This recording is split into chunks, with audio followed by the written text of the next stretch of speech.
Hola, hola, buenas noches y bienvenidos a este martes de Marte. Tenemos a una súper invitada, Gabriela Frías, que justo me acuerdo que cuando empezamos estos programas hace ya varios años, años, no puedo creerlo, los hacíamos por Instagram y tú fuiste como la primera invitada. ¿No? Y tampoco sabía usar la plataforma en ese momento, que ahorita que estamos en StreamYard. Bueno, eso da igual. Pero bueno, para quien no te conoce, Gaby, te voy a presentar, la doctora Gabriela Frías aquí presente.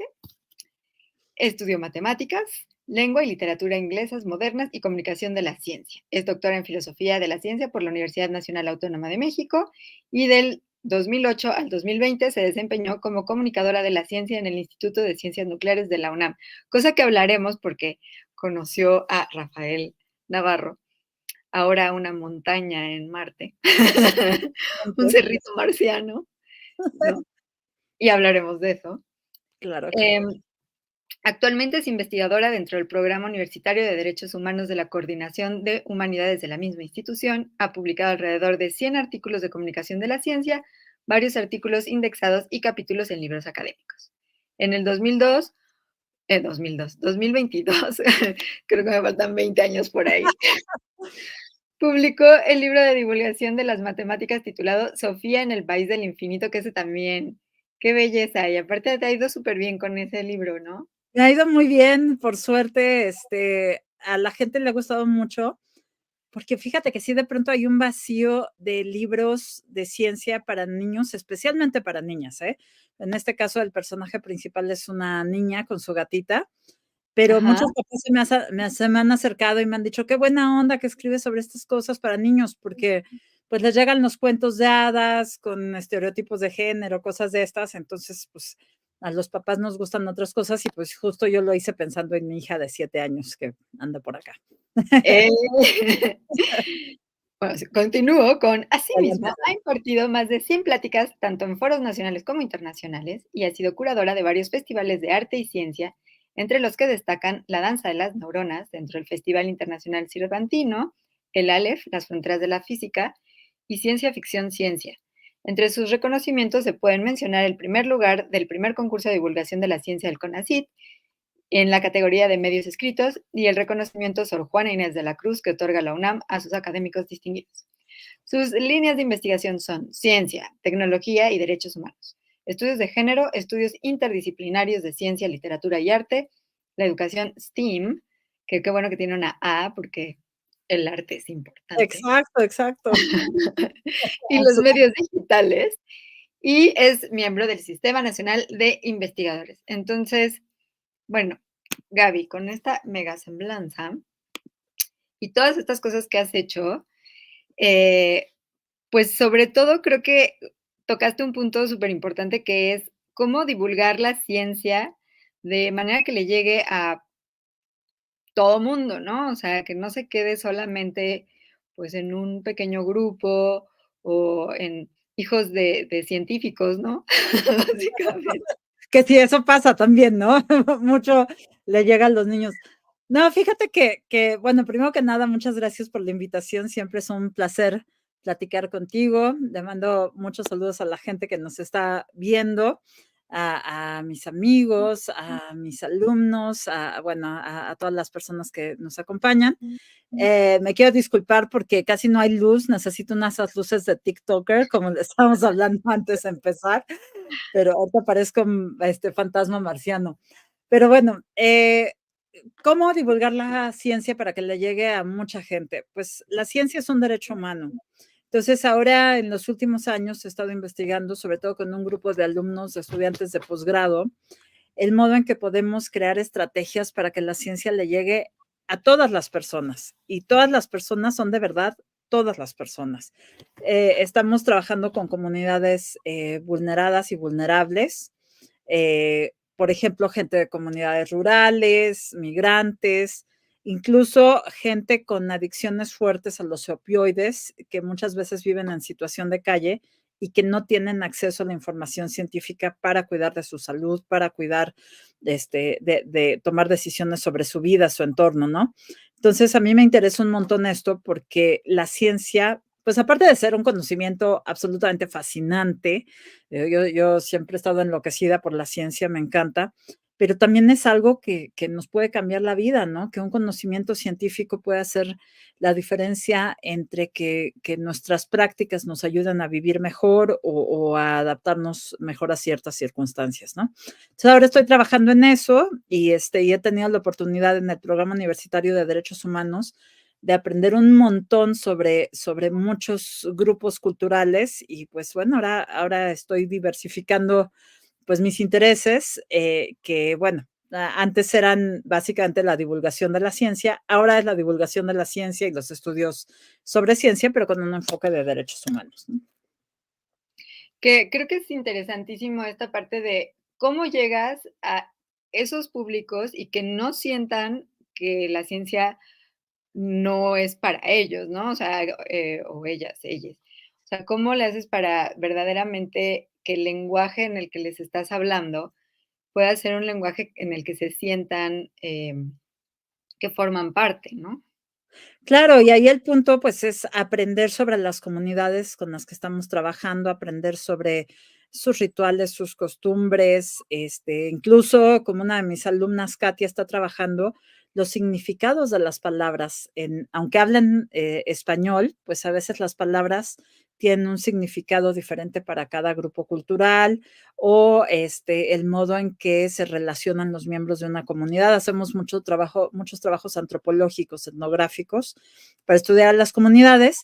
Y luego, pues usamos muchos métodos, por ejemplo, el de la literatura para hacer recreaciones de la ciencia, que le llamamos, es decir, para transformar la ciencia que tomamos de los científicos, de los institutos, a un lenguaje y un contexto que sea accesible para pues las personas de muchos entornos, ¿no? Para todas y todes las personas que pues vivan en diferentes circunstancias, pero la ciencia es un derecho de todas y todes siempre, y entonces estamos luchando para que llegue a diferentes lugares. Y creo que ahí tocas un punto súper importante, ¿no? Porque creo que salen estudios, salen millones de cosas que se están haciendo y justo no tener el lenguaje, no poder acceder a ese conocimiento de una forma en la que digas, bueno, ¿y esto cómo lo puedo meter en mi cotidiano? ¿O esto en qué me afecta, no? Em, que creo que también es algo que incluso con esta cuestión del calentamiento global y toda esta, ¿no? Situación de emergencia climática que estamos viviendo, hay como esta sensación de, bueno, pero eso a mí no me va a pegar y es como, ¿cómo no te va a pegar, no? Si formas Claro. parte del mismo sistema, ¿no? Claro, y bueno, el calentamiento global, muchas cuestiones que tienen que ver con salud. Bueno, pues pasamos hace poquito una pandemia que todavía sigue y bueno, la verdad es que la información llegaba, pues, fragmentada, no era muy clara. Entonces, son temas que nos atañen a todos, ¿no? Ahora está este año muy en boga el tema de la inteligencia artificial y cómo va a impactar nuestra vida.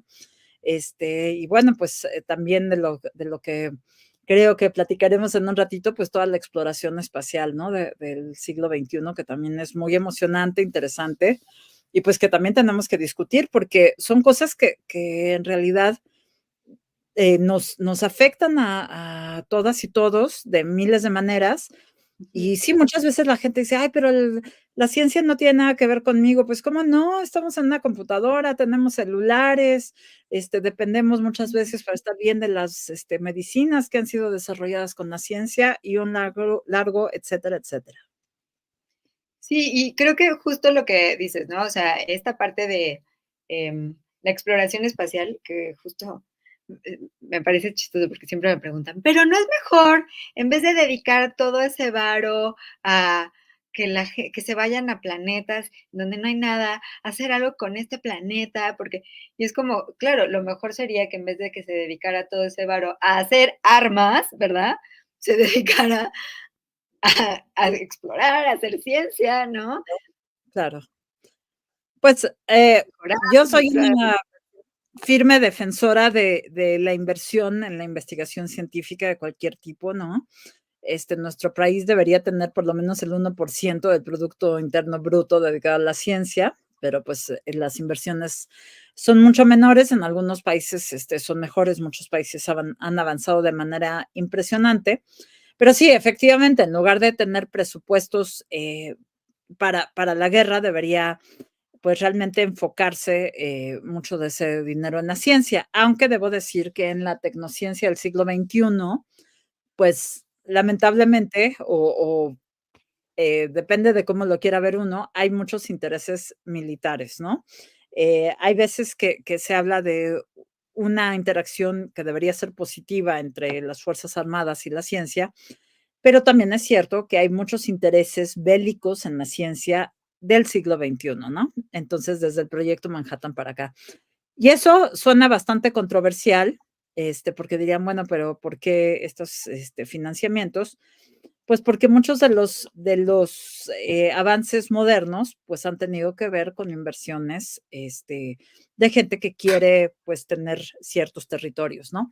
Y la exploración espacial tampoco está exenta de eso, y es, bueno, parte de lo que es importante discutir, ¿no? Porque en el futuro, muy, muy cercano, pues va a haber muchos países que van a estar mandando misiones espaciales a la Luna y bueno, uno de la nueva carrera espacial, pues va a Marte, ¿no? Están tratando de llegar a Marte con una misión tripulada por seres humanos. Y bueno, pues eso también tiene muchas connotaciones económicas, políticas, culturales, etcétera, etcétera, que creo que va a ser muy interesante ver, ¿no? Como digo, yo siempre soy defensora de la investigación científica, pero siempre con fines pacíficos. Y creo que es un tema súper interesante porque ahorita que hablabas como de esta parte de, em, que también tiene que ver con la cuestión digital, ¿no? Lo que está pasando, y quiero tocar ahí varios puntos, porque por un lado está la divulgación y cómo la divulgación se ha vuelto súper complicada también, porque ahora buscas algo y tienes que pagar. O sea, ya casi ningún portal te permite tener información gratuita, ¿no? O sea, es como, ah, bueno, pues si te gusta nuestra información, páganos, ¿no? Sí, Y eso creo que está llevando a lo que justo Gato Astronauta habla de esta desinformación, ¿no? Digo, qué bueno que habemos canales que intentamos hacer las cosas de manera altruista y gratuita y, ¿no? Lo más abierto posible, pero la verdad es que si estás cobrando por la información y luego quieres que la gente esté informada, ¿cómo se va a informar la gente? Pues se va a informar de donde pueda agarrar la información. Y la claro. verdad es que de donde pueden agarrar la información y la información se les hace accesible, son memes. O sea, ¿sabes? No tiene ninguna profundidad. Mira, yo estoy a favor absolutamente de la información, libre para todas las personas. Sin embargo, es cierto que en los últimos años ha habido un boom de divulgación de la ciencia y entonces ya se volvió una actividad así como muy, profesional, muy especializada. Es bastante, digamos, complicado hacer buena divulgación porque uno tiene que estudiar mucho las cosas y luego saber cómo recrearlas. Y bueno, ahora también ya hay muchos rockstars de la divulgación por varios lados. Yo siempre he estado a favor de hacer divulgación que sea gratuita para todas las personas, aunque por otro lado, yo tengo la grandísima suerte de trabajar como investigadora en la UNAM y parte de mi trabajo es hacer esto, ¿no? Es hacer divulgación y pues ya digamos que la universidad me paga por eso, porque es una de las líneas rectoras de la universidad, ¿no? La difusión de la cultura y bueno, hay gente que en realidad vive específicamente de la divulgación de la ciencia, ¿no? Pero bueno, si yo pudiera elegir, yo diría que siempre debería ser el conocimiento democrático para todas y todos, que estuviera al alcance de todas las personas y que además, bueno, yo una de las cosas que he estado impulsando durante muchos años es que se hagan proyectos específicos para diferentes tipos de comunidades en situaciones vulnerables, que no tienen necesariamente acceso, por ejemplo, a la tecnología como el Internet, las computadoras, etcétera, ¿no? Hemos estado hablando de varias, con mis estudiantes de varias comunidades, ¿no?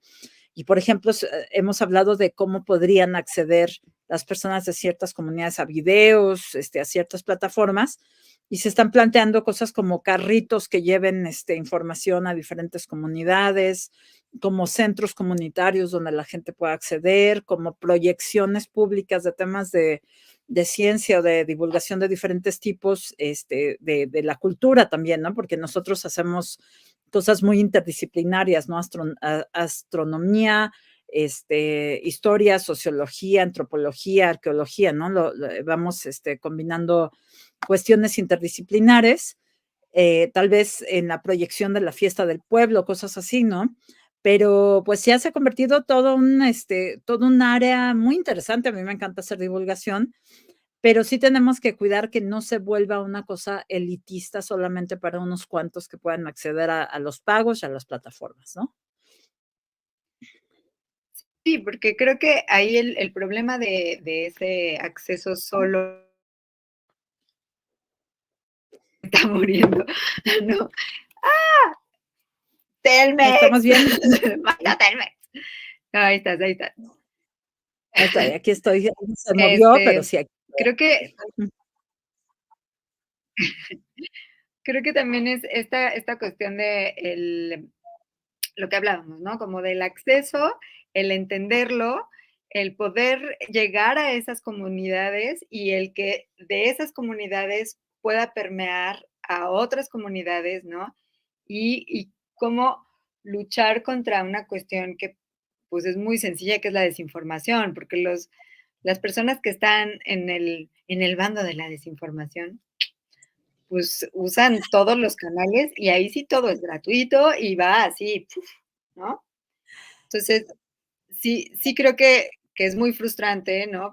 Y cada vez se vuelve más frustrante esta parte de que llegas al artículo de lo que sea y te dicen, ah, perfecto, solo tienes uno al mes, Claro. gratuito. Y si no, páganos una suscripción de $4, que quizás dirías, bueno, $4 no es tantísimo, pero $4 acá o pagar tu inscripción a Netflix, obviamente va a ganar Netflix, Claro. la No, verdad. además, ¿sabes qué? Esto que decías, que tocabas hace un momento, esta gente que envía información fraudulenta, errónea, que son charlatanes. Digo, hace poquito tuvimos una plática pública en el Centro de Ciencias de la Complejidad, porque un grupo de científicos estábamos pues bastante atacados con el tema de que en el Congreso se habían presentado unos muñecos de papel maché con ¡Tamaliens! los aliens famosos que ya estuvieron en todos los memes. Pero fíjate que es increíble que en el Congreso, en la Cámara de Diputados, hayan invitado, pues ya saben a quién, al señor Maussan, a presentar esto cuando no invitan a los científicos. Y yo he platicado con varias amigas y amigos científicos que han tratado de tener acercamientos y no les dan espacio ahí. Y de pronto tenemos a Jaime Maussan y a Claudio Yarto, el de Caló, ¿no? Que era famoso en mis tiempos de chava, ¿no? Y es así de, bueno, pues digo, está muy bien si quieren hacer un espectáculo de eso en algún lado, pero no es adecuado para que la gente piense que es un conocimiento serio y no lo es, ¿no? Y eso es preocupante porque la gente que no tiene acceso a la ciencia, pues puede caer en estas trampas pseudocientíficas. Y el problema de esta gente es que además cobra cantidades estratosféricas porque lo vayas a escuchar en el Auditorio Nacional. Un día yo, por puro morbo, estaba viendo cuánto costaban los boletos para ir a ver al señor Maussan, 4 o 5 mil pesos. Luego están sus curas milagrosas, o sea, pues verdaderamente, y ahí uno, no es culpa de la gente que si no tienen información, pues digan, ay, o sea, lo crean sin pensar. Tenemos que ser muy críticas, muy críticos al respecto del conocimiento que nos llega, pero si alguien no ha tenido acceso a la ciencia, pues no tiene modo de discernir las cosas. Y ahí es donde nos tenemos que súper poner las pilas los comunicadores, las comunicadoras de la ciencia, pero es bastante difícil competir con estas maneras de publicitar la pseudociencia, con estos charlatanes, Y bueno, pues esta vez sí decidimos contestar. Muchas veces la posición de la comunidad científica es, ay, nadie lo va a tomar en serio.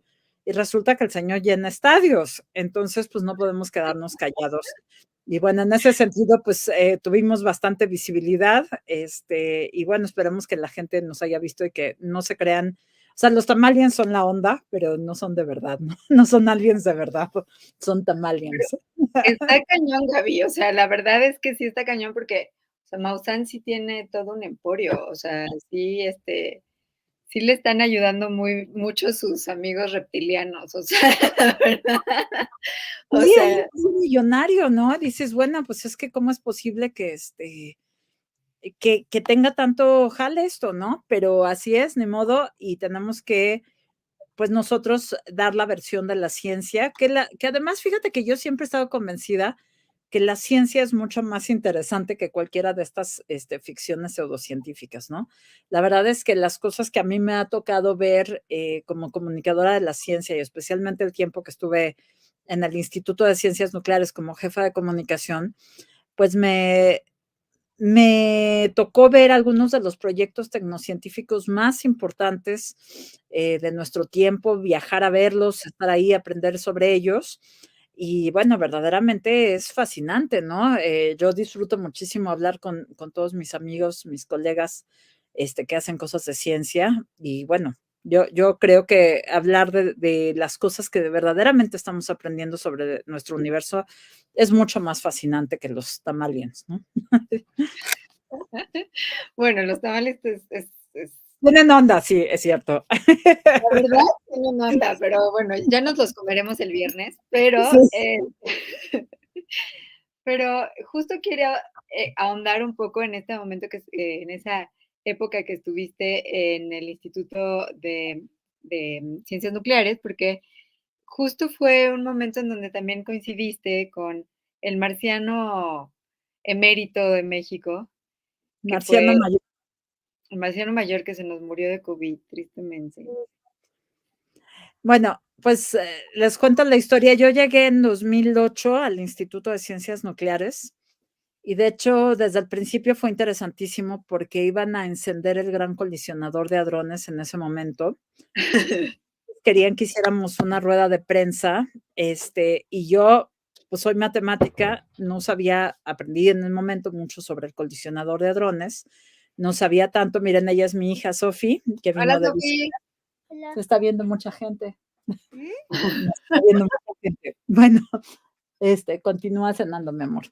Y entonces, llegué al instituto, empecé a aprender sobre el colisionador de hadrones y muy poquito después conseguí una beca para visitar el colisionador de hadrones en la frontera entre Suiza y Francia, ¿no? Que fue uno de los momentos más importantes de aprendizaje científico. Pero también en ese momento me tocó conocer al doctor Rafael Navarro González, quien pues era un astrobiólogo, probablemente el más importante, uno de los más importantes de este país, y me tocó la enorme fortuna de que me contara, me platicara sobre Marte de primera mano, todo lo que yo aprendí, mi fascinación por Marte. O sea, yo ya estaba fascinada por los estudios de Marte, por la divulgación de los temas del planeta rojo, por la literatura, que me encanta la ciencia ficción, mi segunda carrera en letras, entonces pues me gusta mucho, vivo leyendo, ¿no? Todas las noches y todo lo que puedo. Entonces, claro que había leído a Ray Bradbury, ¿no? Claro que había leído algunas otras cosas sobre ciencia ficción marciana. Había visto los programas de Carl Sagan del Blues por el Planeta Rojo, que es uno de mis Ay, es capítulos preferidos. bellísimo. Padrísimo. Y entonces, pues, llego con Rafael Navarro pues, me tocaba hacer comunicación de sus proyectos, y la verdad es que tuve la enorme fortuna de tener unas pláticas muy largas con él durante muchos años, donde me fue contando poco a poco cada una de las investigaciones que estaba haciendo, en Marte, ¿no? Y de hecho, a mí me tocó el momento en que se lanzó el Curiosity, que se fue en 2011, se fue a Marte, ¿no? Y amartizó perfectamente bien y nos mandó algunas de las fotografías más interesantes del planeta rojo que conocemos hasta el momento. Marce, ¿no nos trabamos de nuevo? No, Estamos no, bien. Te estoy Okey. escuchando, te estoy Okey, escuchando. es que de pronto te vi inmóvil, dije: "Oh, no". Entonces, lo que fue muy bonito fue, además, aprender sobre el experimento, la una cajita de experimentos que se llama SAM, que llevaba Curiosity, y que era, digamos, un grupo de experimentos que, mandó Rafael Navarro para intentar averiguar si había habido o había alguna bacteria en el planeta rojo, ¿no? En las misiones Vikingo que se lanzaron en 1975 ya llevaban algunos experimentos, pero no fueron concluyentes. Y Rafael Navarro repitió esos experimentos en el suelo del desierto de Ajá, Atacama en Marte, un desierto que tiene, pues, muy poquita vida y que de algún modo puede funcionar como un laboratorio para las misiones marcianas, ¿no? Como un lugar donde uno puede practicar con un ambiente, digamos, a grandes rasgos semejante al de Marte.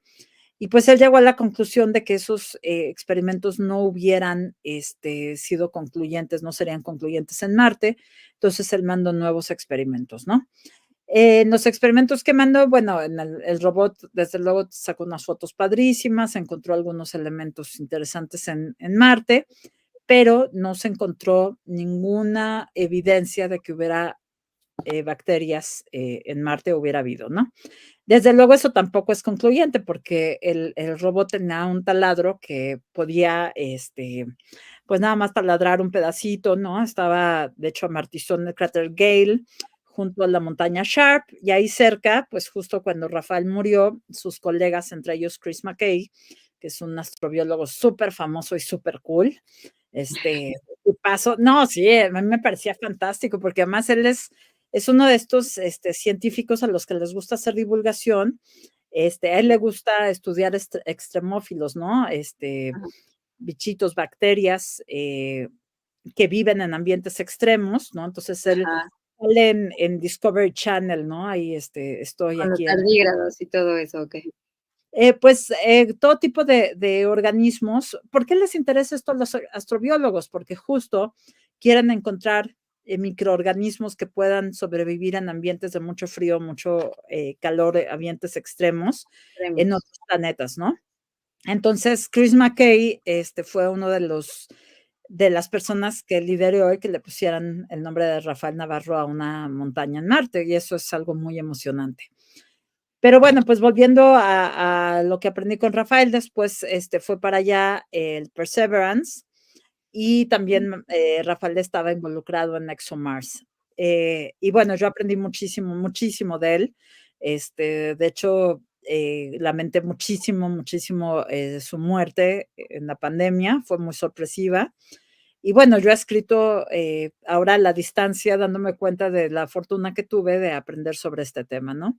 Y bueno, desde entonces sigo cercanamente todas las misiones, los acercamientos que se están, haciendo para llegar eventualmente a Marte con una misión tripulada, ¿no? Que ojalá que me toque verlo. Espero que seguramente a mi hija sí le tocará verlo. Me encantaría ver una misión, tripulada a Marte, ¿no? Aunque, claro, todavía hay que vencer montones y montones de obstáculos para llegar a esto, ¿no? Y volviendo al tema de por qué hacer misiones al espacio, desde luego es un tema controversial, porque son misiones bastante caras, y la gente dice: "Bueno, pues hay que mejorar el planeta", o "Bueno, es que hay que destinar este dinero a otras cosas". Es cierto, en nuestro planeta hay muchas carencias y creo que lo primero que se debería hacer es tratar de acoger y proteger a las personas que están en situaciones más débiles, más vulnerables, ¿no? Pero por otro lado, pues la ciencia creo que es importante que siga avanzando y la tecnociencia espacial, la verdad es que no solamente ha permitido llevar a cabo avances tecnológicos importantes, sino formar a los futuros tecnocientíficos. Y además, pues es importante que los países, todos los países, especialmente el nuestro, pues empiecen a proyectar el futuro de la exploración espacial, porque pues los países más poderosos, y no solamente ahora las agencias espaciales de cada país a nivel nacional, sino también las grandes empresas tecnocientíficas están entrando en estas carreras espaciales, pues por muchas razones, ¿no? Porque va a ser como la gente que, o los países o las empresas que logren llegar a otros planetas, establecerse, pues seguramente tendrán pues controles económicos, políticos, etcétera, etcétera, ¿no? Cosas que todavía ni siquiera nos podemos imaginar, digamos, en la realidad, aunque los escritores de ciencia ficción como Isaac Asimov, pues ya imaginaron anteriormente, ¿no? Y a mí por eso me encanta, incluso en mis clases lo hago, hablar de los contrastes, lo que imaginó la ciencia ficción, ¿no? La ciencia ficción, eh, no sé, propone escenarios alternos que podrían ser posibles con la ciencia y la tecnología, y entonces, pues nos hace preguntarnos acerca de si estos avances, pues pueden ser benéficos o no para los seres humanos, ¿no? O Claro. para los humanos de una cierta región, ¿no? William Gibson decía, en alguno de sus libros, el futuro ya está aquí, solo no es el mismo para todos, ¿no? Si uno, pues, está en ciertos países, tiene acceso a cierta tecnología, a ciertos avances, y en otras regiones, pues, de pobreza y de exclusión, pues, no se tiene acceso, ¿no?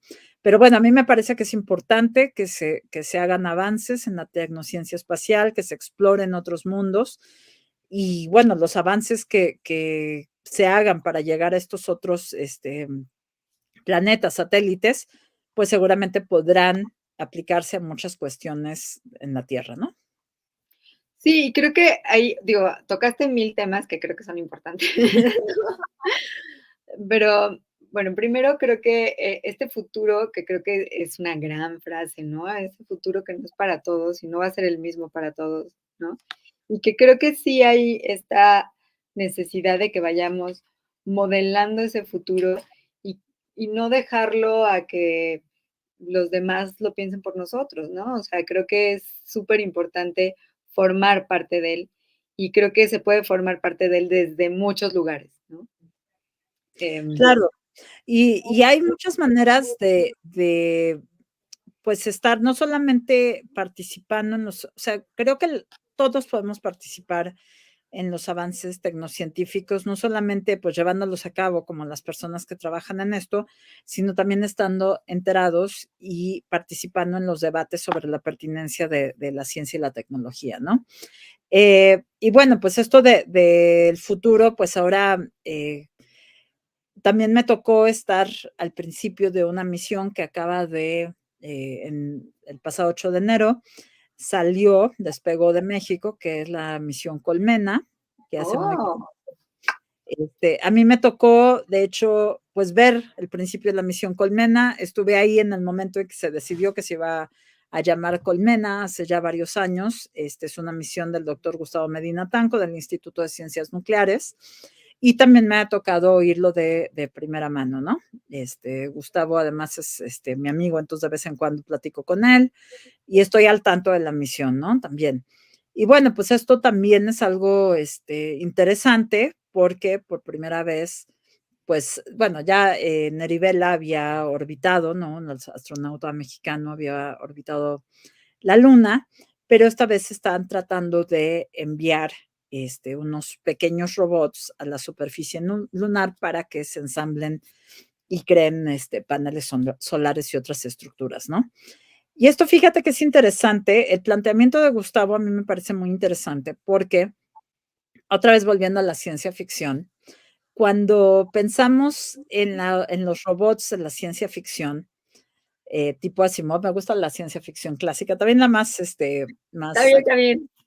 pero me gusta, fíjate que están estas novelas de las cuevas de acero, de Caves of Steel, de la Ujú. serie de los detectives, y hay una que me gusta mucho que es se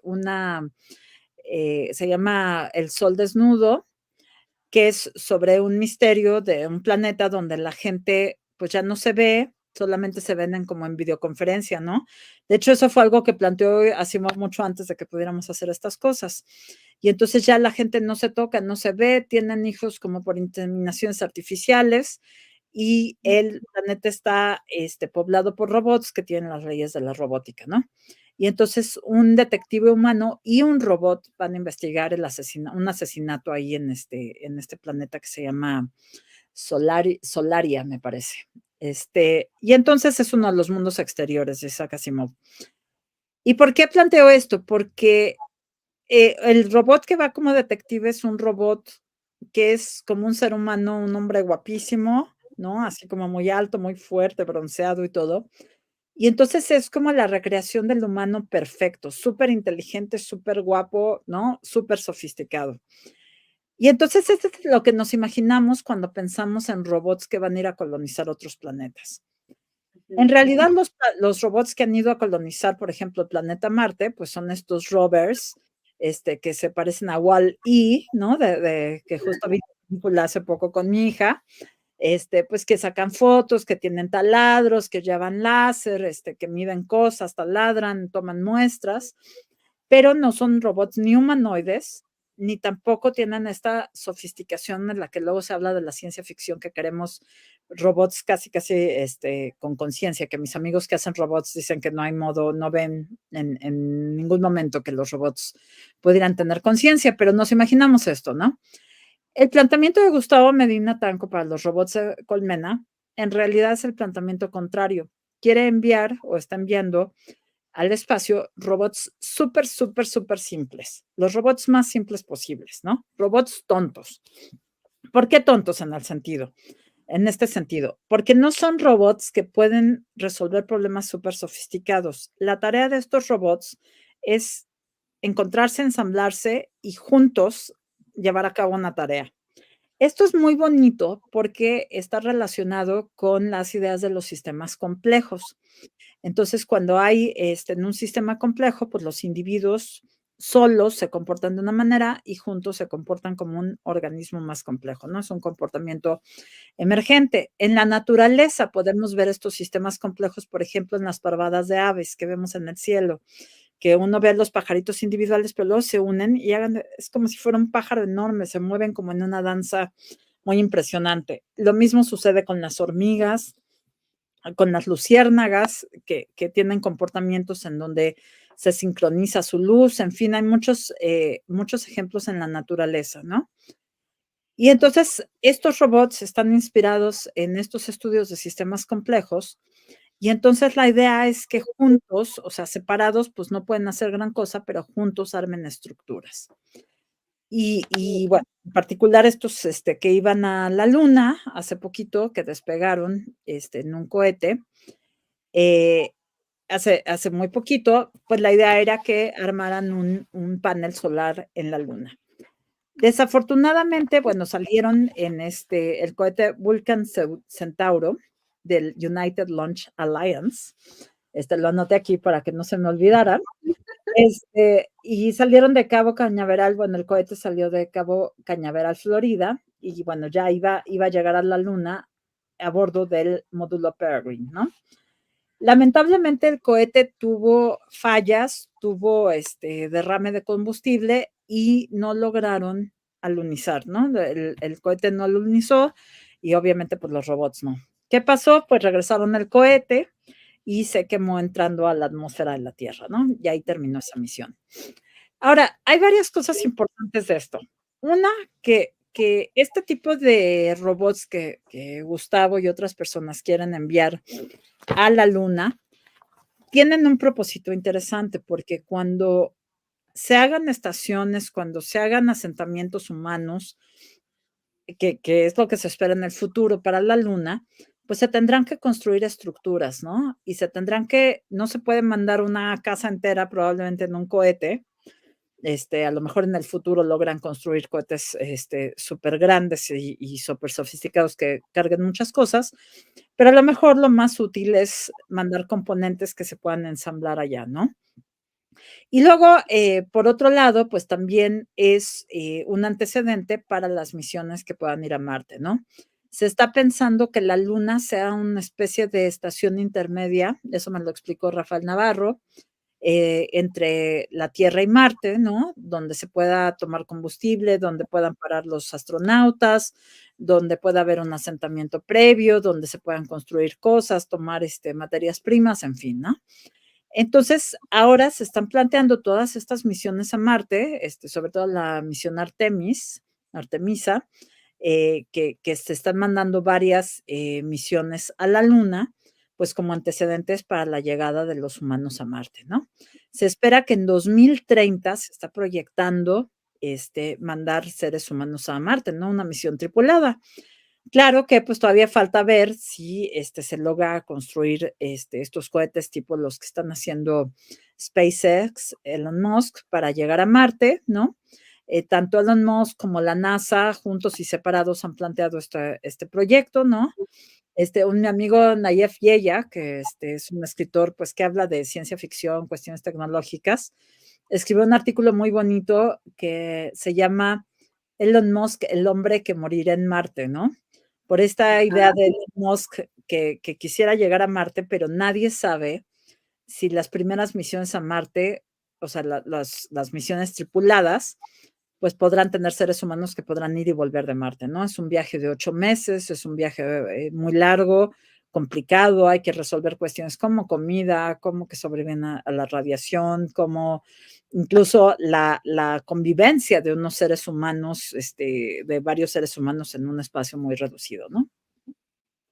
Y creo que ahí hay varias cosas, ¿no? Primero, bueno, Elon Musk, así hay que decirle, aunque no es cierto que quiere morir en Marte, quiere matar a alguien que vaya, ¿no? Ajá, quieren mandar a alguien y él ver desde aquí. Exacto, o sea, él dudo que quiera morir allá, a menos de que pueda regresar, no sé, o sea su clon, alguna cosa así. Uno nunca sabe con Elon Musk. Y la otra es, justo cómo la ciencia ficción, pues, digo, con Kim Stanley Robinson, que tú conoces bien, em, justo ha, propuesto, ¿no? Como varias ideas de cómo podría ser esta cuestión de llegar a poder establecer una base fuera de la Tierra, ¿no? Y bueno, entre muchos otros autores de ciencia ficción, digo Kim Stanley Robinson porque tiene la trilogía de Marte, ¿no? Pero también tiene este libro de Aurora, que justo hablas en uno de tus artículos, ¿no? Y Es creo que, Ajá.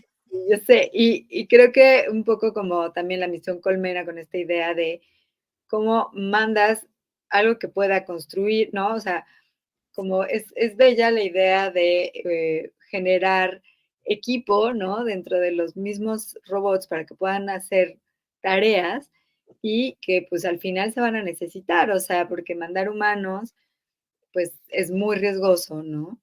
Em, Bueno, claro, o sea, los humanos tenemos una vida muy frágil, no va a ser fácil que lleguemos a otros planetas, pero los robots, pues sí, ¿no? Marte está completamente, bueno, poblado de robots, de módulos de amartizaje, etcétera, ¿no? Fíjate que este libro de Aurora a mí me gustó mucho porque plantea esta historia de un grupo de gente que decide colonizar un exoplaneta, es un planeta fuera del sistema solar, que es un planeta que, de acuerdo a los estudios de los científicos, es un planeta habitable, ¿no? Los astrobiólogos se clavan muchísimo bueno, ¿qué querría decir un planeta habitable? ¿No? Un planeta con suelo rocoso parecido al de la Tierra, con ciertas características de clima, de temperatura, de atmósfera, en fin, ¿no? Entonces, el tema en este libro es que los científicos encuentran un exoplaneta y entonces hay un grupo de gente que lo quiere colonizar. Y entonces construyen una nave gigantesca. No voy a hacer demasiados spoilers porque lo tienen que leer, es un libro padrísimo, que lo lean. pero la idea es que pues un grupo de gente tiene que llegar a este planeta para colonizarlo y el viaje es tan largo que la gente que salió de la Tierra se va a morir antes de llegar, y los que van a llegar son sus hijos, ¿no? De hecho, la nave que hacen es una nave que recrea básicamente toda la Tierra, ¿no? O sea, todos los ambientes, todas las ciudades, hay una copia de París y de tal y cual, ¿no? Y entonces la idea es bastante interesante porque tiene muchos planteamientos de, primero, ¿qué es lo que se necesitaría para llegar a uno de estos planetas? Y segundo, pues la gente que va para allá, ¿de verdad querría llegar? O sea, las segundas generaciones, las terceras generaciones, ¿no? Y el planteamiento de, bueno, ¿y qué hacemos aquí, no? Porque además, bueno, ya lo leerán, ¿no? Pero la llegada a otros lugares, pues no es así como que ya llegamos a un lugar súper lindo y amigable para los seres humanos, ¿no? Los seres humanos tenemos una vida, y todos los seres vivos de la Tierra, ¿no? Bastante frágil en general, excepto tal vez las cucarachas y cosas así, ¿no? Este, pero tenemos una vida bastante frágil, entonces, pues, no son tan fáciles estas ideas de colonización. Y estas novelas de Kim, bueno, esta de Aurora, fue asesorada por Chris McKay, que era muy, muy amigo de Rafael Navarro, ¿no? También me encanta ver que en esta novela clarísimamente la ciencia está muy cuidada. Y también la trilogía de la terraformación de Marte, pues es muy padre, ¿no? Y también de la terraformación de Marte platiqué mucho con Rafael Navarro, que estaba convencido de que esa era una posibilidad. De hecho, a mí me daba mucha risa porque pues él hablaba de que para colonizar Marte, pues primero se tendría que calentar el planeta para que tuviera un clima más o menos como el de Alaska, ¿no? Que ya fuera más amigable para los seres humanos. Y entonces, muchas veces los periodistas le preguntaban eso en ruedas de prensa y él decía, pues es que ya sabemos cómo calentar planetas, ¿no? Con gases de efecto invernadero. Entonces tendríamos que llevar unos gases de efecto súper invernadero para calentar Marte y los periodistas, no, no, ¿cómo llevar esto para Marte, no? Entonces, pero en realidad, pues era una idea que a Rafael le parecía fascinante y perfectamente plausible calentar el planeta para que fuera un lugar que tuviera un clima adecuado para que los seres humanos pudieran vivir allá, ¿no? Y luego, pues por otro lado, pues habría que llevar plantas y una serie de cosas para crear una vegetación en Marte.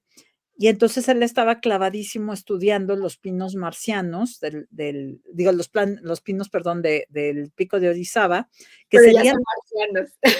es que serían los primeros pinos marcianos. O sea, él planteaba que los pinos que iban a sobrevivir en Marte eran los pinos del pico de Orizaba mexicano. ¿Y por qué? Porque estaban ubicados en lo que él llamaba la línea de árboles más alta del mundo, es decir, los árboles que crecían más arriba de todos los lugares que había, pues que se conocían, ¿no? Y entonces estaban creciendo en condiciones más extremas, ¿no? Entonces él era firme creyente de que los primeros marcianos iban a ser pinos mexicanos del pico de Orizaba, ¿no? Eh, Wow. eso a mí me parecía una idea muy linda, ¿no? Entonces, Rafael Navarro se iba al Pico de Orizaba a plantar árboles y a ver cómo iban, creciendo, y si podrían sobrevivir en condiciones extremas, ¿no? Pero bueno, todo esto, cuando yo lo platicaba con Rafael Navarro, un día se me ocurre preguntarle: "Oye, Rafael, ¿y cuánto tiempo nos llevaría la terraformación de Marte?". Y me dijo: "Pues como unos 1000 años, ¿no? Para que Marte fuera un lugar habitable para los seres humanos". Y yo le dije: "Oye, Rafael, pero ¿por qué estás tan interesado en un proyecto que ni tú, ni yo, ni nadie de los que estamos vivos ahora vamos a poder ver, ¿no?". Y Rafael me contestó: "Es que para la historia de la humanidad 1000 años no son nada. Y para los que trabajamos en temas espaciales, eso del tiempo, pues las siguientes generaciones podrán hacer", ¿no? Sally Ride, me encontré una cita muy bonita de ella que decía: "Nuestro futuro está en los niños de hoy y en la exploración espacial del mañana", ¿no?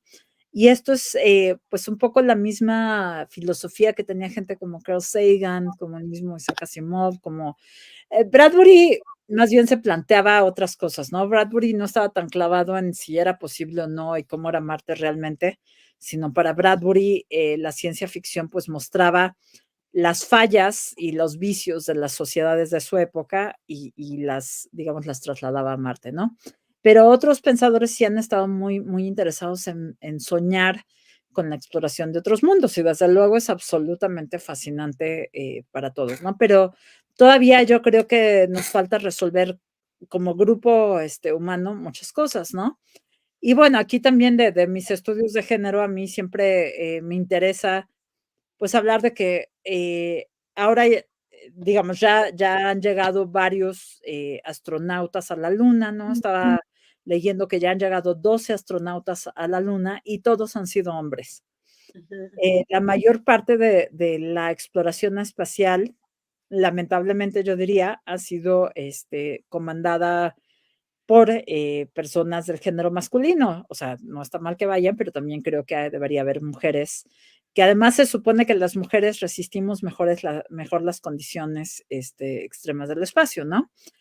Pero bueno, pues se supone que la misión Artemis, que intentará llevar seres humanos a la Luna de nuevo, los últimos que llegaron a la Luna fue en 1979, han llegado varios módulos de amartizaje, digo, de alunizaje a nuestro satélite vecino, pero se está tratando de llevar seres humanos de nuevo en 2024, 25, más bien se calcula 25, y dice la misión Artemis que la misión es llevar a la primera mujer y al siguiente hombre a la Luna.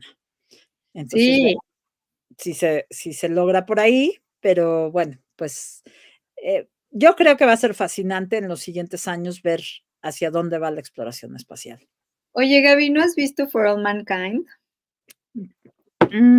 Creo que no. Te va a encantar, la A ver, tienes que ver. cuéntame. Es una serie que sacó Apple TV y es una Ajá. ucronía en donde los rusos llegan primero a la luna y eso hace que todo el planteamiento que tiene la NASA cambia y se vuelve eh, mucho más feminista, mucho, o sea, cambia muchísimo como la forma en la que se lleva a cabo la carrera espacial. Vela, porque te va a gustar, o sea, la verdad creo que es otro, haremos otro episodio cuando la veas. Sí, lo prometo, porque además cada vez que me encuentro con algo, corro a verlo. Ay, mi problema es que quiero leer todo y ver todo y no me da la vida. Pero fíjate que has tocado otro punto importante. Muchas veces se plantea o se ha narrado la historia espacial desde el punto de vista norteamericano. Esto tiene una razón de ser. Los, la NASA, que es la Agencia Espacial de Estados Unidos, planteó desde muy pronto, desde su inicio, un gran proyecto de comunicación. O sea, hay una antropóloga que estaba yo leyendo para mi tesis o doctorado y decía que la NASA es una agencia espacial dentro de una gran oficina de comunicación de la ciencia. De RP total. Sí, sí, tal cual. Yo fui a visitar a la gente, a la oficina de comunicación del Centro Ames de la NASA y tuve la oportunidad de entrevistar al jefe de comunicación que estaba en esa época y me decía que para ellos era importante que hasta la última, lo voy a citar textual, hasta la última abuelita rusa supiera del proyecto de la NASA, ¿no? Y entonces hay un discurso absolutamente colonialista, la llegada del hombre a la luna se publicitó por todo el mundo, de hecho fue la primera gran Misión. transmisión televisiva de algo, una cuestión tecnocientífica, todo el mundo lo vio en 1969, pero han seguido con ese tema, ¿no? De publicitar todo lo que hacen. Y es que también, pues la comunicación es poder, ¿no? Y las relaciones públicas. Pero, pues ha habido, o sea, los primeros que lograron mandar un hombre al espacio, pues fueron los rusos, satélite, y recientemente varias misiones chinas han sido las que han tenido éxito llegando a la luna, ¿no? Alunizando. Han sido misiones no espaciales, pero hay una incluso que logró recoger muestras y regresarlas a la Tierra, ¿no? Entonces, eso es bastante importante. Ya la tecnociencia espacial ya no se hace nada más, o nunca se hizo, ¿no? Pero ya no es predominantemente estadounidense, sino es china, es japonesa, hay cohetes en la India, ¿no? En fin, hay agencias espaciales de todo el mundo que están trabajando y pues empresas, ¿no? Como Blue Origin, como SpaceX, etcétera, etcétera, que además están compitiendo pues por tratar de llevar a los primeros turistas al espacio, ¿no? Que también en un sentido me parece fascinante, en otro me parece preocupante, porque otra vez vamos a tener una brecha de quiénes pueden llegar al espacio y quiénes no. ¿Quiénes van a llegar? Pues los que tengan dinero para pagar, para llegar vivos o muertos, porque en el cohete donde iba Colmena, también famosamente se mandaron los restos, las cenizas de algunos personajes, si no me equivoco, de Star Trek, cuya última voluntad era llegar al espacio, ¿no? Bueno, Y la esto luna. a la luna. Y esto también plantea cosas interesantes, porque un grupo de indios originarios de Norteamérica protestó porque les parecía, ellos adoraban la luna, adoran la luna y les parece como una transgresión de sus creencias, ¿no? Y esto Sí, también es interesante porque más allá de las creencias de un grupo o de otro, es interesante pensar, y ahora que estoy trabajando con mis amigos del Programa Universitario de Derechos Humanos, que muchos de ellos son abogados, hay muchas cuestiones de la tecnociencia espacial o de la ciencia y la tecnología en nuestra época que no están reguladas. La ciencia va muy rápido y el derecho no alcanza a regular las cosas al mismo tiempo, ¿no? Entonces, como estas, cosas como estas, pues seguramente a ningún abogado se le había ocurrido plantearlas, ¿no? Está, o sea, ¿quién decide qué se lleva a la luna, no? O temas como que ahora, pues muchas de las misiones que se han enviado para orbitar la Luna o la Tierra, y hay un montón de satélites y estaciones espaciales y cosas así, hay un montón de basura espacial también allá afuera, ¿no? Y eso tampoco está regulado. Entonces, también hay un montón de problemas en los que todos deberíamos participar en el debate de qué se va a hacer en el futuro con esas cosas, porque al final de cuentas es el satélite de todos y el planeta vecino de nosotros, ¿no? y creo que ahí son varias cosas que también es importante, ¿no? O sea, como bien este futuro que no es, que el futuro que ya está aquí, que no es para todos y no es de todos, pues porque no todos estamos decidiéndolo. Por un lado, porque no todo el mundo tiene acceso a esa información. Segundo, porque si aunque tengas el acceso a la información, no tienes, o sea, no puedes hacer nada, ¿no? Con nada, ¿no? Y luego, ¿quiénes están tomando esas decisiones y con qué derecho, no? O sea, que creo que eso es bien importante, ¿no? Digo, al final está la ley que se generó en el 67, que es la que sigue vigente, que habla de que me encanta que el espacio es patrimonio de la humanidad, ¿no? Es como, claro, el espacio existe porque nosotros existimos, ¿no? Claro, claro. Pero sí va a haber mucha gente, pues, como en esta serie, me parece que es de Nat Geo, ¿no? Donde recrean la llegada de los seres humanos a Marte y, las colonizaciones, en fin, ¿no? Pues va a haber muchas cuestiones que ni siquiera nos imaginamos ahorita que van a pasar, muchas cuestiones controversiales, la gente que decida que tal territorio es de tal país o de tal compañía, de tal cosa, ¿no? Y en ese sentido sí es importante, yo creo que México participe en estos desarrollos espaciales, tecnológicos del siglo XXI, ¿no? Porque además, es como en todas las áreas de la ciencia y la tecnología, ¿no? Los países que no tengan acceso o que no hayan desarrollado su propia tecnología, pues van a depender de la tecnología de los demás, ¿no? Y ahí hay un problema fuerte, porque en el futuro yo sí veo clarísimo que varias cosas, pues, tendrán, un enfoque hacia fuera de la Tierra con, pues, quién controla el espacio, quién hace esto y lo otro con el espacio, con los otros planetas, y con la tecnología que se desarrolla para esos casos, ¿no? Y va a haber muchas aplicaciones tecnológicas que si nosotros no desarrollamos como país, pues, probablemente otros países las van a desarrollar y nos las van a vender a nosotros, ¿no? Tenemos ni más ni menos, otra vez volviendo a la pandemia, el caso de las vacunas COVID, ¿no? Que vacunas como Pfizer, etcétera, pues se crearon en otros países y eso ha significado ganancias muy fuertes para las farmacéuticas que se han enriquecido o que decidieron al principio de la pandemia quiénes eran los primeros países que tenían acceso a las vacunas, ¿no? Yo creo que la pandemia fue un claro ejemplo de cómo está la geopolítica, ¿no? Mundial y lo poco que sirvió la Organización Mundial de la Salud, porque no logró que las cosas fueran de una manera mucho más equitativa, ¿no? O sea, hizo lo que pudo, habló lo que pudo, fue lo vocal que pudo, pero pues al final quienes están moviendo los hilos, pues están en otro lugar y en otro nivel, ¿no? Luis que se burla de que del derecho intergaláctico, ya existe el derecho espacial. Luis, tú puedes formar parte de ese grupo del derecho espacial. De No, hecho, no sí hay solo gente tú, que quien esas quiera. cosas. Por ejemplo, en el grupo de Gustavo, y de hecho en todos los grupos, o muchos de los grupos que hacen estas cuestiones tecnocientíficas de esta época, tiene que haber abogados, gente de relaciones públicas, gente de comunicación, o sea, son proyectos interdisciplinarios muy grandes, pero hablando con Gustavo, por ejemplo, él tiene gente de servicio social que son de derecho, porque pues muchas veces hay que, no sé, cosas como qué tipo de componentes puede llevar una carga de robots que vaya a cruzar el espacio aéreo de varios países, ¿no? Y entonces hay restricciones internacionales, ¿no? Que si uno no sabe o no sigue, pues puede tener problemas, ¿no?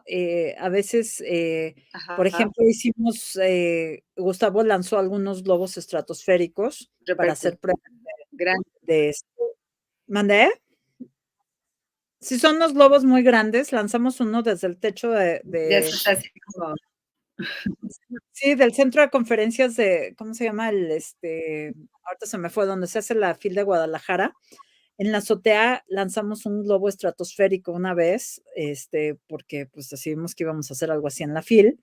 Es un globo enorme que llega hasta la estratosfera. Generalmente se usan para probar cómo reaccionan los componentes electrónicos en diferentes alturas, presiones, etcétera.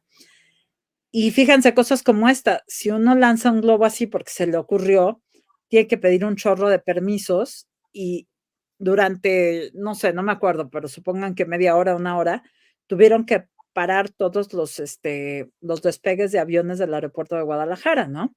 Entonces, todas esas cosas no son triviales, aunque parecería un experimento chiquito, lo que sea, pues se tienen que hacer cuestiones logísticas gigantescas para lograr ciertas cosas de los proyectos tecnocientíficos en general, pero espaciales, ¿no? Uno puede ver ejemplos de eso pues en los proyectos de todo el mundo. Y es padrísimo, ¿eh? Y a mí una de las cosas que me interesó mucho cuando hice mi tesis de doctorado fue ir a visitar muchos de estos proyectos tecnocientíficos, por eso fui al CERN, fui a la NASA, fui a varios observatorios en diferentes partes del mundo, y la verdad es que me parecen súper fascinantes. Dejé de hacerlo no solo porque no estoy en ciencias nucleares, porque ahora es parte de mi investigación, sino porque tengo una hija chiquita y muchos de esos viajes, pues son unos viajes espectaculares, pero son peligrosos, son bastante extremos, uno sube montañas, baja aquí y allá, no va por desiertos, por ejemplo, en el observatorio RER, pues me tocó ir en una camioneta 4x4 cruzando a toda velocidad el desierto en arenas movedizas para ir a ver los tanques del observatorio, ¿no? Que wow, son unos tanques, es un lugar fabuloso y son unos tanques que detectan rayos cósmicos que vienen de los eventos más violentos del universo, ¿no? Entonces, la verdad es que la ciencia es súper emocionante, o sea, hay científicos que son como Indiana Jones, pero pues también hay muchos planteamientos que uno se tiene que hacer acerca de, pues la justicia, la gente que está cerca, o sea, realmente que la ciencia sea de todos. Hay veces que me ha tocado estudiar proyectos tecnocientíficos muy importantes, pero que están en medio de una comunidad rural a la que no le preguntaron si quería el experimento o no y no saben ni de qué es, ¿no? Entonces, realmente tenemos que plantear una ciencia democrática, inclusiva, diversa, diversidad de género, de identidades, de culturas, etcétera, que de verdad sea para todas y todos, ¿no?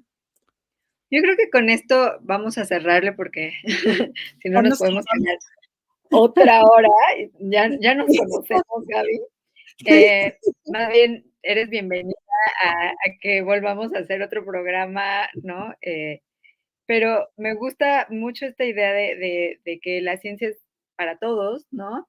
De cómo generar y abrir estas puertas, estos accesos, ¿no? Para que, o sea, no se quede en un nicho, no se quede en una parte como elitista, sino que se abra a que todos, todas, todes formemos parte de y podamos como, pues, entender un poco más el mundo, el que habitamos, ¿no? Y creo que otra cosa que me pareció hermosa y bella de lo que dijiste, que fue un poco lo que te dijo Navarro, ¿no? Que no estoy de acuerdo con terraformar Marte, pero bueno. Que Ese ya es otro tema. ese ya es otro tema, pero que sí es, o sea, que al final el conocimiento que estamos generando ahorita es un eslabón para el conocimiento que se generará mañana, y así va a ser de aquí a que la humanidad deje de existir, ¿no? Que eso, bueno, puede pasar pronto si nos seguimos exterminando los unos a los otros, Claro. pero creo que mucho de la idea, y que también lo decía Asimov, es como, dejemos de matarnos aquí y vamos con la idea de llegar más allá, ¿no? Y eso es muy Que bonito. Y la ciencia definitivamente, o sea, yo soy gran entusiasta defensora de la ciencia pacífica, diversa para todos, y que realmente pueda transformar la vida de las personas de un modo positivo, eh, para que la gente pueda tener mayor salud, mayor bienestar, etcétera, etcétera, ¿no?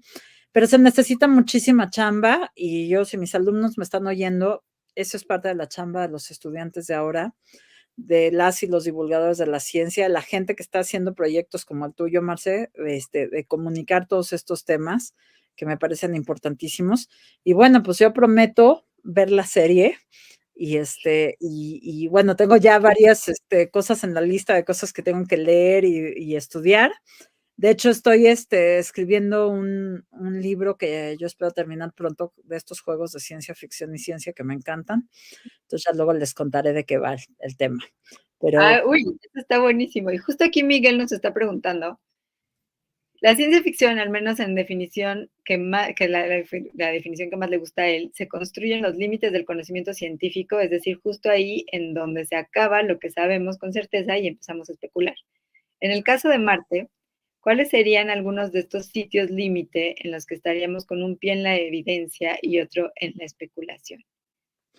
Estamos bueno, en pues Marte. sí, está buenísima la definición y de hecho a mí me gusta, y eso es algo que han criticado mucho mis cuates ciencia ficcionosos. O sea, a mí sí me gusta mucho la ciencia ficción que está inspirada, apegada o asesorada por científicos, ¿no? Porque me parece fascinante esa parte. O sea, me gusta igual Úrsula Le Guin o Le Guin, como le quieran decir, con la mano izquierda, de la oscuridad, que es una ciencia ficción más fantástica, pero realmente la que me parece fascinante es esta.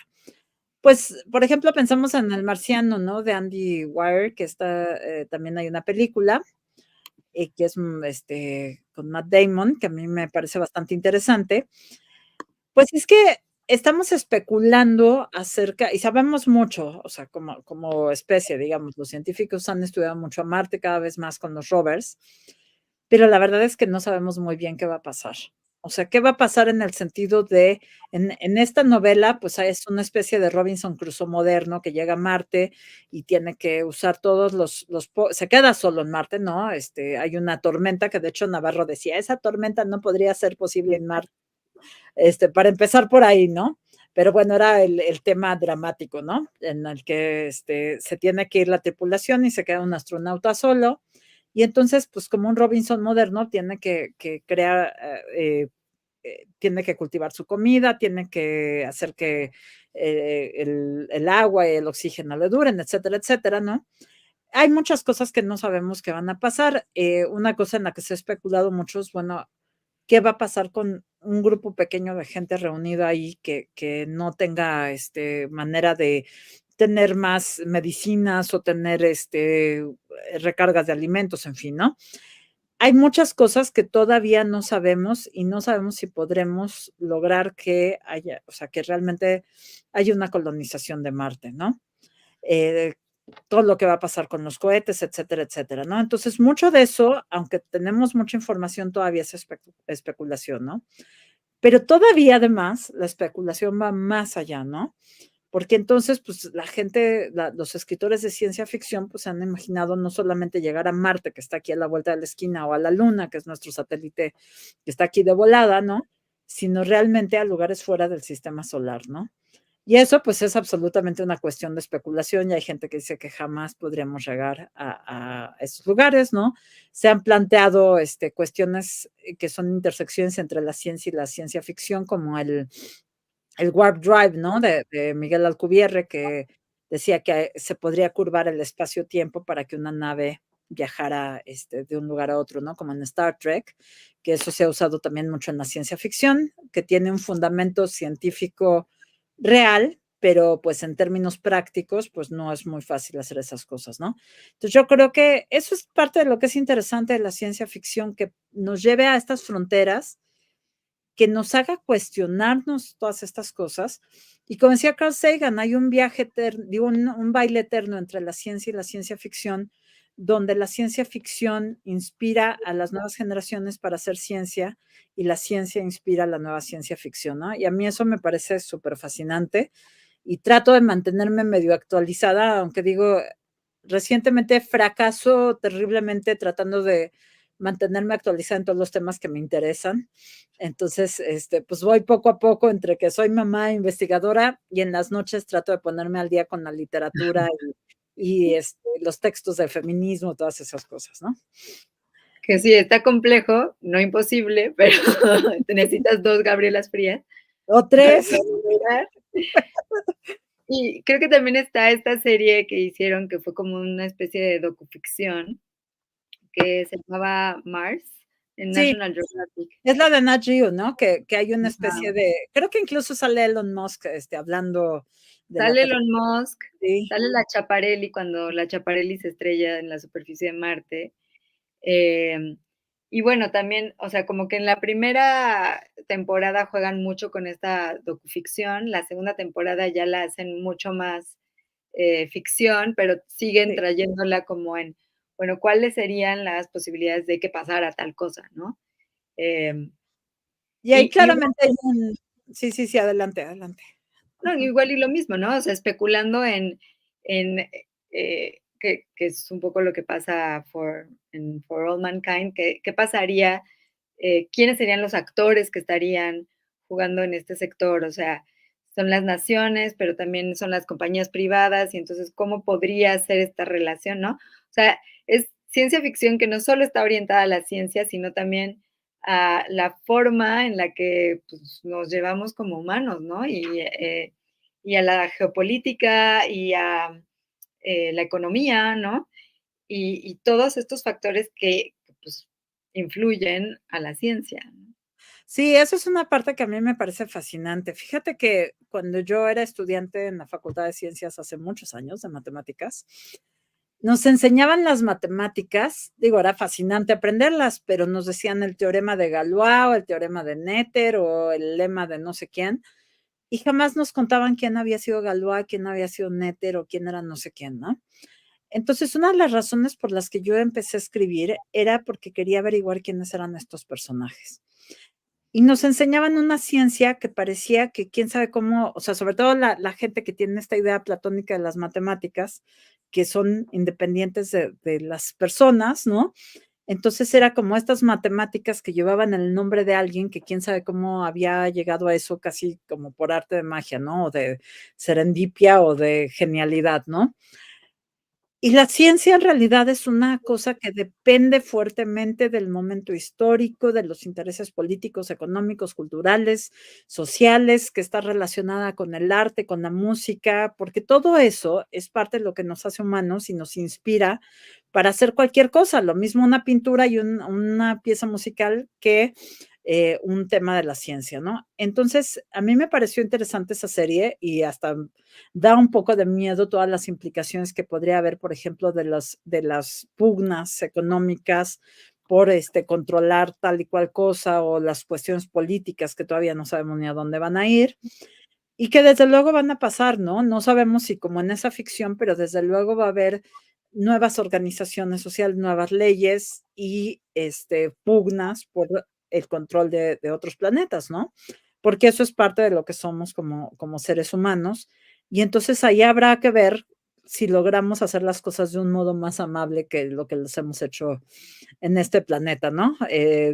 Lamentablemente, pues viendo las guerras que tenemos por todos lados, viendo las desigualdades, pues pareciera poco probable que vamos a hacer las cosas diferentes, pero ojalá, ¿no? Pues mira, creo que así vamos, Eros y Tánatos, así llevamos en esta tierra un buen rato. Vamos a ver a dónde llega esto. Y creo que sí, nos quedamos con esta reflexión de, sigamos avanzando la ciencia, sigamos que las cosas, ¿no? Y también lo que decías, o sea, mucho tiene que ver con la ideología del momento y con dónde están las barreras mentales, ¿no? Si todos hubieran quedado con no, la forma perfecta es la esfera, pues no hubiéramos llegado a ningún lado. Claro, y además siempre, pues, es interesante, lo que se va descubriendo en el camino, ¿no? Cosas que no se esperaba uno, cosas que son impresionantes. Digamos, a mí me encantaría estar viva para el momento en que los seres humanos lleguen a Marte. Ahorita me acordé de un amigo también del Instituto de Ciencias Nucleares, que fue uno de los pioneros del colisionador de hadrones, ¿no? Y cuando lo entrevisté sobre el colisionador, que en ese momento, pues, apenas iba aprendiendo, decía: "Es que mi deseo era estar vivo para cuando se prendiera", ¿no? Él ahorita ya tendrá como 85, cerca de 90 años, Guy Paich, y en ese momento, pues, a los 80 logró verlo, ¿no? A mí me emocionaría mucho estar viva para el momento en que ver que lleguen los seres humanos a Marte. Digamos, nadie sabe si pasará y cuándo pasará, pero bueno, es un tema fascinante, desde todos los puntos de vista, es una parte central de mi investigación y, pues, seguiremos ahí viendo qué pasa, ¿no? Y Pues ya, siguiendo paso a ya paso. haremos un live stream de hologramas así de llegaron, Gaby, lo lograron. Pues ya seremos cyborgs para esa época, ¿no? O alguna cosa así. A ver a dónde nos lleva esto. Sí, pero va a ser interesante que nos reunamos, pues, en unos, si es 2030, pues ya no falta tanto, ¿no? Ya No, estamos Gaby, en esa época. 2030, o sea, échate los noticieros, esto se está atrasando, ya dijeron 2040. O sea, Sí, ya y además, ¿sabes qué pasa? Que eso es, ya antes decían 2025 y así iba, ¿no? Eh, Eso es el tema también con la tecnología espacial, que justo yo, platicaba con algunas personas hace poquito, que cuando uno hace proyectos espaciales deberían publicitar desde el principio, hablar en los medios desde el principio, hacer comunicación, de que son cosas que pueden fallar muchas veces, que no son perfectas, que son ensayo y error, que van a tardar un buen rato hasta que se, este, se resuelvan todos los problemas. Y sí, a lo mejor 2040, 2050, y pues como dije, le tocará a mi hija verlo y no a mí, no lo sé, ¿no? O será una versión mía cyborg que pues ya será otra cosa, ¿no? ya veremos, ya veremos. Ay, Gaby, muchísimas gracias por estar con nosotros en este martes de Marte. Gracias a todos los que, todas, todes los que estuvieron en esta transmisión y los que estarán en la versión diferida. Y muchísimas gracias por todo. Nos vemos Gracias a ti, Marce. Feliz de platicar contigo. Y un abrazo muy, muy grande. Encantada siempre. y nos vemos la próxima semana en El Sol de Marte, nuestro noticiero del acontecer marciano y espacial, capítulo 53. Wow. Pues felicidades y nos vemos pronto. Un abrazo muy grande. Bye. Bye.